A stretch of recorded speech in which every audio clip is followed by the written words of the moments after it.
তো দেখো এই অঙ্কটা একটা ইম্পর্টেন্ট একটা অঙ্ক, ঠিক আছে। তো এটা চাকরির পরীক্ষায় অনেকবার এসছে বা এই ধরনের অঙ্ক আসে। সেক্ষেত্রে দেখো এই অঙ্কগুলো জাস্ট 10 সেকেন্ড হবে। কীভাবে হবে দেখো, এই অপশান যে যেগুলো দেওয়া আছে এই অপশানগুলোর মধ্যে কোনটা 8 আর 6 দিয়ে কাটি যায়। দেখো 60 8 দিয়ে যায় না, 95 8 দিয়ে যায় না, 72 কি 8 দিয়ে যায়, হ্যাঁ 8 দিয়ে যায়, 72 কি 6 দিয়ে যায়, তাহলে 6 দিয়েও যায়, ঠিক আছে।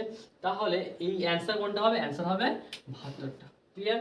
সব থেকে 1 সেকেন্ড অঙ্ক, ঠিক আছে। যার ক্যালকুলেট বেশি হয়েছে এমনি থেকে বুঝতে হবে। দেখো এখানটা একমাত্র অপশন আছে 72টা, তাহলে 72টা 8 দিয়েও যায় 6 দিয়েও যায়, তাই অ্যান্সার এটাই হবে।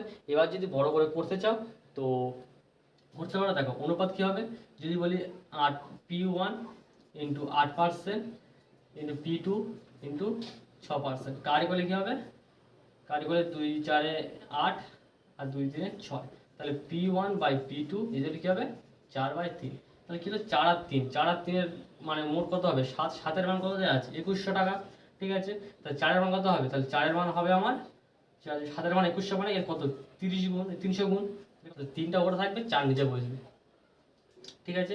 তাহলে কী হবে 3-এর মান কত হবে, 3-এর মান হবে আমার 900, আর 4-এর মান কত হবে, 4-এর মান হবে আমার 1200, ঠিক আছে। তাহলে কী হবে, তাহলে 900 আর 1200, তাহলে 900-এর 8% কত হয়, 900-এর 8% হবে 72। সো অ্যান্সার কী হবে 72 টাকা।